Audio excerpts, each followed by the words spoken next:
Do y'all remember when Marvin Sapp told them to close the doors and held his congregation hostage for hours against their will? Child, it turns out that not only has he been manipulating folks into giving him all their money, but he is allegedly also indulging in some serious witchcraft. And that's why these people are still in his church after all the BS he puts them through. I mean, once that video went viral of him locking up his congregation and forcing them to give him their money, everyone and their mama called out the foolishness and accused him of being a fake, money-hungry pastor. But for some reason, the church members are locked out of reality and they still think he's gonna lead them to heaven. The foolery has gotten so bad that the FBI are now on his tail and they are investigating his finances down to the last detail. Not only is he out here embezzling the hell out of them folks, but he was also caught indulging in some serious fraudulent activities by making his members give out their social security in exchange for salvation into heaven. Marvin has been at this for a while, but he overdid himself a few weeks ago when a video went viral of him holding his church members hostage because they refused to raise $40,000.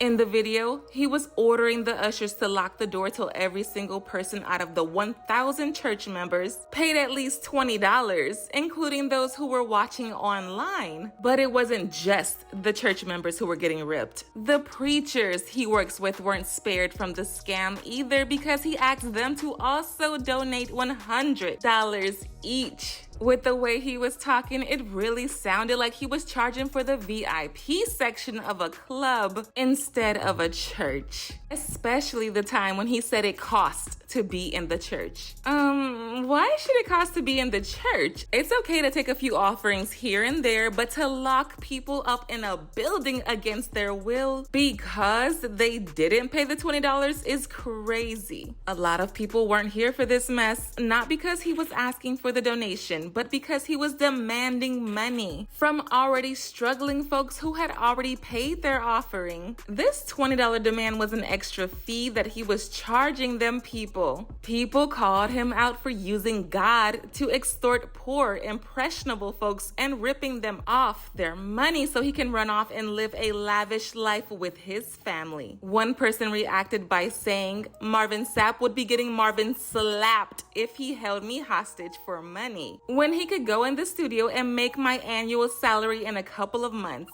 That ain't the work of the Lord. Another person said, laughing my A off, Marvin Sap ain't never been wrapped too tight. So I'm not surprised that he held that congregation hostage until they gave $40,000. Never would have paid it. The backlash got so bad that Marvin ended up posting a statement on Facebook where he defended his decision to hold his congregation hostage. He said the reason why people felt like he was holding his congregation hostage is because those people barely ever actually go to church and that they are unfamiliar with how the church works. He said it's a normal thing for pastors to ask for donations when the congregation meets and that this isn't something that would have been a problem if people actually went to church. He said, some have taken issue with a particular moment when I instructed the ushers rather firmly to close the doors during the offering, Sapp wrote. To those unfamiliar with the church context or who may not regularly attend worship gatherings, this has been misinterpreted as holding people hostage as well as offensive.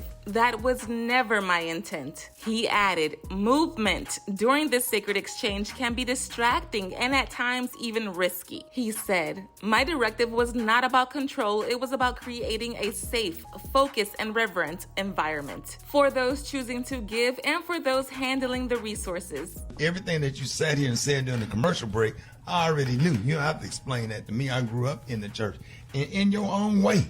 In your own way. Let's start with the attacks that are on you in the depth on you and your family. Well, let me just start. Just whatever way you want to start. Let me just start by saying first, Ricky, I thank you for this opportunity. Yes, sir. You know, I thank you for the opportunity to be able to come on your show and for you to use your platform to give me a chance to just, add some context. Yeah. Some context and clarity to, a clip that, a whole lot of people have seen. Sadly, one of the things that has happened is, people have created a narrative that is absolutely not true.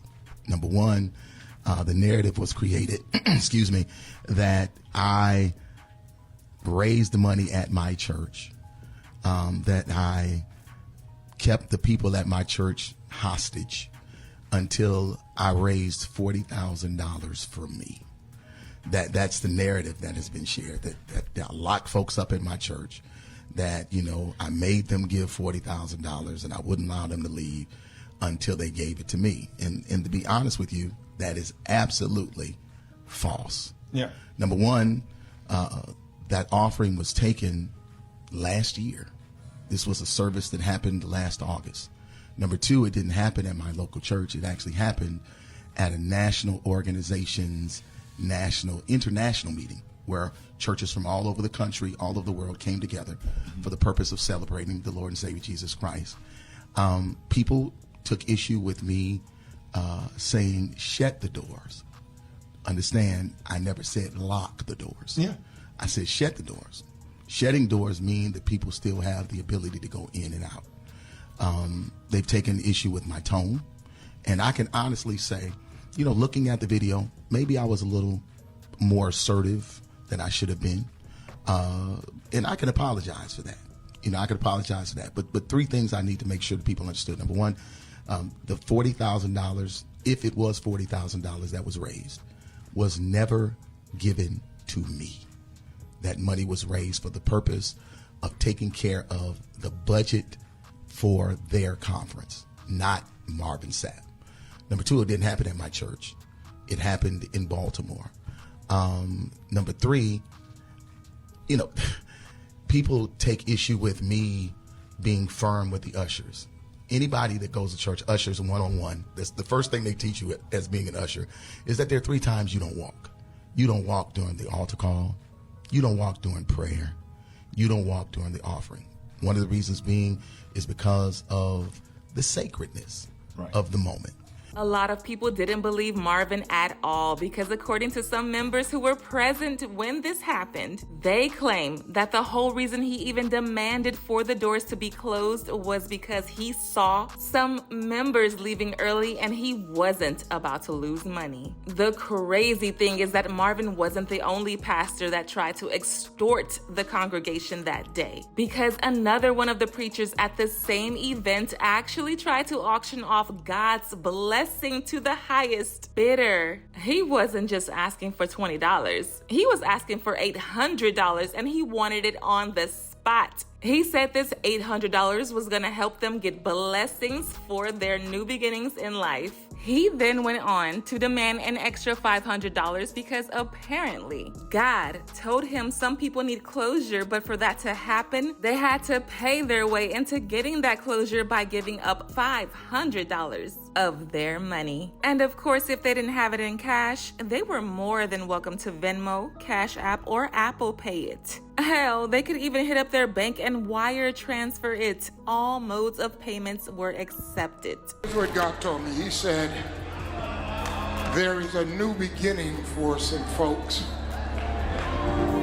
So I wrote my check for $800. And the Lord told me challenge 12 people to bring $800. Any of you on the floor, you want to come, I want you to put it in my hand.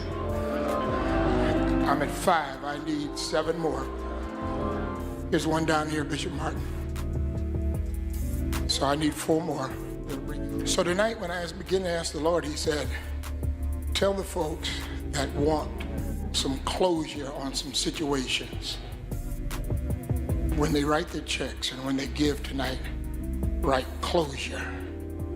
And he said, the same closure that I gave you, I'm going to give to them. There are 25 of you that will bring a check for $500 today. It's almost as if these preachers had an agreement on an amount of money they had to get by the end of the service, and they weren't letting these folks leave till they hit that goal and over. Apparently, Marvin and his fellow preachers have been at this for a while, but this is the first time people outside of the church are getting to know what goes on inside of it. And that's the real and only reason he came out to put out that statement. And y'all noticed he didn't actually take accountability in his statement either. He defended his actions and blamed us for not being familiar with how the church works because we don't go to church. In fact, as he was demanding that $40K, he was actually wearing a Rolex. Marvin is currently the senior pastor at the Chosen Vessel Church in Texas, and according to some folks who live in the area, most of the people who attend the church are old people who mainly depend on their retirement checks to survive, and Marvin is getting most of it in his pockets by convincing them to give away a huge chunk of it to the church. Not only that, but some people are now also speculating that he used some form of witchcraft to keep the congregation in the church despite the obvious signs that he's just using them to get rich. Now, of course, there's no way to really confirm these witchcraft allegations since it's just rumors,